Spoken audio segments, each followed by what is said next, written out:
बिस्मिल्लाहिर्रहमानिर्रहीम। Dear student, क्या हाल है? ठीक हैं, खैरियत से हैं?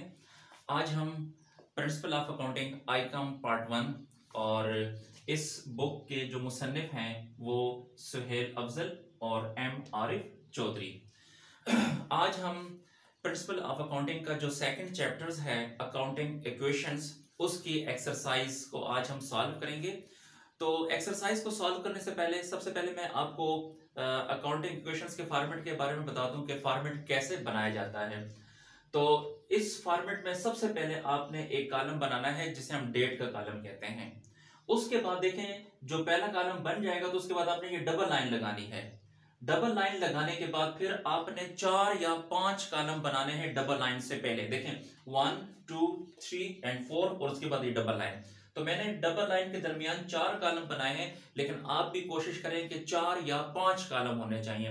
तो आप जब 4 या 5 कॉलम बनाएंगे तो इसका हमें फायदा ये होगा कि बाज़ औक़ात क्वेश्चन बड़ा होता है तो हमें ज्यादा कॉलम की जरूरत पड़ जाती है, लेकिन अगर कॉलम बच जाए तो कोई मसला नहीं है, लेकिन कॉलम कम नहीं होने चाहिए। तो इसलिए आप लोग 4 या 5 कॉलम बनाया करें। उसके बाद फिर आपने लास्ट में 2 कॉलम बनाने हैं डबल लाइन लगाने के बाद।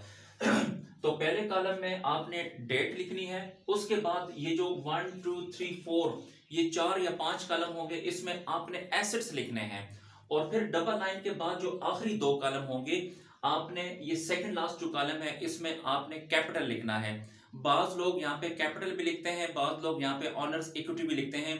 ये दोनों अल्फाज ठीक हैं, ये आपकी मर्जी है कि आप जो मर्जी लिखना चाहें। इसी तरह जो आखिरी कॉलम है इसमें आपने अकाउंट पेबल लिखना है, या अकाउंट पेबल की जगह आप लफ्ज क्रेडिटर्स भी लिख सकते हैं। ये आपकी मर्जी है कि जो सा लफ्ज भी आप लिखते हैं। तो अब हम एक्सरसाइज की तरफ आते हैं। सेकंड चैप्टर है अकाउंटिंग इक्वेशंस और एक्सरसाइज नंबर 1। एक्सरसाइज नंबर 1 में कहता है show the effect of the following transactions on accounting equations. Number first date को तो यहां पे लिखें first date. Mister Ali started business with cash 84,000। Mister Ali ने 84,000 कैश से कारोबार शुरू किया है। देखें, जब भी कोई बंदा कारोबार शुरू करता है तो वो सबसे पहले कारोबार में कैश लाता है। तो 84,000 कैश से कारोबार शुरू किया है और उसी को हम सरमाया भी कहते हैं। तो इसलिए आपने क्या करना है, सबसे पहले यहां पे कैश का कॉलम बनेगा। कितनी कैश से कारोबार शुरू किया? 84,000 से, तो यहां पे लिखें 84,000। और फिर इसी को आपने कैपिटल के कॉलम में भी लिखना है 84,000।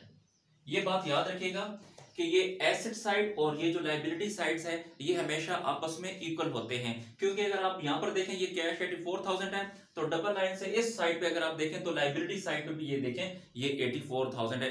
इट मीन कि ये दोनों साइड आपस में इक्वल हैं। उसके बाद जो नेक्स्ट ट्रांजैक्शन है, ही परचेज, सेकंड डेट को यहां पे लिखें second. He purchase goods for cash 13,000। उसने गुड्स खरीदी हैं 13,000 की। देखें, जब हमने गुड्स खरीदी हैं तो हमारे पास गुड्स आई हैं, गुड्स इन हुई हैं, तो आपने यहां पे गुड्स का कॉलम बनाना है। यहां पे लिखें गुड्स। इस डेट के सामने आपने 13,000 लिखना है। दोबारा ट्रांजैक्शन को पढ़ते हैं। ही परचेज गुड्स फॉर कैश 13,000। उसने 13,000 की गुड्स खरीदी हैं, यानी हमने 13,000 की गुड्स खरीदी हैं। देखिए, जब हमने गुड्स खरीदी हैं, जिस बंदे से हमने गुड्स खरीदी हैं तो उसको हमने कैश पे किया है, तो हमने उसे कैश दिया, कैश हमसे गया है, कैश में कमी आई है, तो आपने इसलिए कैश में से 13,000 को माइनस करना है। तो माइनस 13,000, क्योंकि गुड्स हमने खरीदी 13,000, जिस बंदे से खरीदी उसे हमने 13,000 कैश पे कर दिया, तो इसलिए ये जो हमारे पास 84,000 पड़ा है उसमें से 13,000 कैश हमने माइनस कर दिया। उसके बाद अब आपने इसको क्लोज करना है। क्लोज करने के बाद आपने ऊपर वाले जो बैलेंसेस हैं इनको नीचे उतारना है।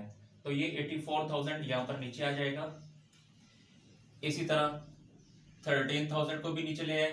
84,000 में से 13,000 को माइनस करें तो 71,000 आ जाएगा। और इसके सामने आपने लिखना है बैलेंस। फिर नेक्स्ट ट्रांजैक्शन, ही परचेज फर्नीचर कॉस्टिंग 2000। उसने 2000 रुपए का फर्नीचर खरीदा है, यानी हमने 2000 रुपए का फर्नीचर खरीदा है। तो जब हमने फर्नीचर खरीदा है तो हमारे पास फर्नीचर इन हुआ, हमारे पास फर्नीचर आया है तो फर्नीचर का कॉलम बनेगा। तो यहां पे लिखें फर्नीचर। फर्नीचर हमने परचेज किया है 2000 का, तो यहां पे 2000 और 3 तारीख है। इस तारीख के सामने आपने फर्नीचर के कॉलम में लिखना है। तो जब ये फर्नीचर हमने खरीदा है कैश पे, यानी हमने ये फर्नीचर नकद खरीदा है, तो जिस बंदे से हमने फर्नीचर खरीदा है उसे हमने कैश पे किया है, तो कैश हमसे गया है, कैश में कमी आई है, तो इसलिए कैश में से आप 2000 को माइनस करेंगे और दोबारा इसको आपने क्लोज करना है। दोबारा जो बैलेंसेस हैं इनको नीचे उतारें। 84,000, 2000, 13,000, 71,000 में से 2000 को माइनस करें तो 69,000 और इसके सामने भी लिखें बैलेंस। फिर नेक्स्ट ट्रांजैक्शन है 4 तारीख को, ही सोल्ड गुड्स फॉर कैश 3000। हमने उसने सेल की है 3000 रुपए की, यानी हमने सेल की है 3000 रुपए की। देखें जब हमने सेल की है 3000 रुपए की तो हमारे पास कैश आया है, कैश में इंक्रीजिंग हुई है, इसलिए आपने कैश में प्लस कर देना है 3000। कॉस्टिंग 1800, वो जो हमने गुड्स बेची हैं, जो हमने सेल की है, उनकी असल प्राइस जो है वो 1800 थी। तो यहां पे गुड्स में से माइनस करें 1800। इसका थोड़ा सा मैं आपको मतलब बता दूं कि 1800 की गुड्स थी, वो हमने सेल की हैं 3000 की, तो हमें कितना प्रॉफिट हुआ यहाँ पे 1200। तो याद रखिएगा बच्चों के जो प्रॉफिट हमें होता है उसको आप कैपिटल में ऐड करते हैं, तो यहां पर कैपिटल में ऐड कर दीजिए 1200। मैं आपको एक और आसान तरीकेकार बताता हूं कि जब भी सेल की एंट्री हो और उसमें लफ्ज कॉस्टिंग आ जाए तो कॉस्टिंग के साथ जो अमाउंट हुआ करेगी उसको आपने गुड्स में से माइनस करना है। जिस तरह यहां पे इसने बोला है ही सोल्ड गुड्स फॉर कैश 3000, उसने सेल की है 3000 की, तो हमारे पास कैश आया है, देखें कैश में प्लस कर दिया। कॉस्टिंग 1800, उसकी जो असल प्राइस थी, उसकी जो कॉस्टिंग थी वो 1800 थी, तो वो हमने 1800 गुड्स में से माइनस कर दिया। फिर 1800 की मर्चेंडाइज थी जो कि हमने सेल की है 3000 की, तो दोनों का डिफरेंस 1200 है, वो हमें प्रॉफिट हुआ।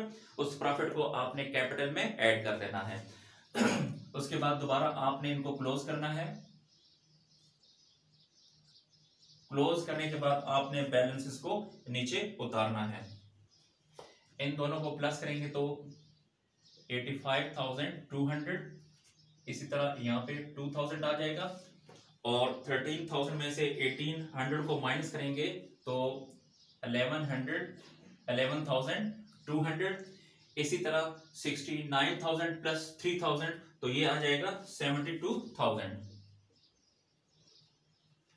इसको भी आपने लिखना है बैलेंस। उसके बाद लास्ट ट्रांजैक्शन है ही पेड सैलरीज 1200, उसने 1200 रुपए सैलरी पे कर। देखें जो सैलरी होती है एक्सपेंस होता है, हमने 1200 रुपए सैलरी पे कर दी, तो जब हमने सैलरी पे की है तो हमसे कैश गया है, कैश में कमी आई है, तो कैश में से 1200 माइनस करें और डेट है इसकी 5। देखें जब एसेट्स में कमी आती है तो ऑटोमेटिकली कैपिटल में भी कमी आती है, तो आपने कैपिटल से भी माइनस करना है 1200।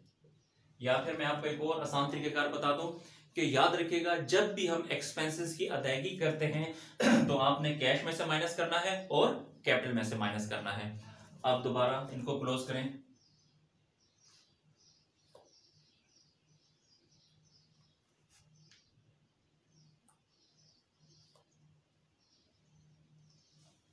अब 85,200 माइनस 1200, तो ये आ जाएगा 84,000।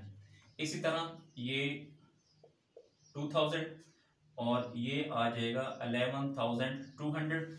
इसी तरह 72,000 में से माइनस करेंगे 1200 को, तो ये आ जाएगा 70,800। उसके बाद अब क्वेश्चन हमारा कंप्लीट हो चुका है। जब भी आपने क्वेश्चन कंप्लीट कर लिया तो फिर आपने क्लोजिंग कैसे करनी है, ये जो एक्स्ट्रा लाइनें होंगी इनको आपने मिटा देना है। ये आपने एक्स्ट्रा लाइनें मिटा दी। उसके बाद ये जो डबल लाइन नजर आ रही है इसके नीचे आपने इक्वल का साइन लगाना है। और देखें ये जो दोनों कॉलम है इसका टोटल कितना बन रहा है 84,000। इसी तरह जो इस साइड पे है, जो एसेट साइड है, 70,800 को प्लस करेंगे 11,200, फिर प्लस करेंगे 2,000। इन तीनों अमाउंट को आपने प्लस करना है, तो ये भी आ जाएगा 84,000। अब आपने देखा कि ये जो एसेट साइड था ये इक्वल है लायबिलिटी साइड के। जब ये दोनों साइड आपस में इक्वल आ जाते हैं, इट मीन के जो हमारा क्वेश्चन है वो बिल्कुल ठीक है। जी बहुत शुक्रिया।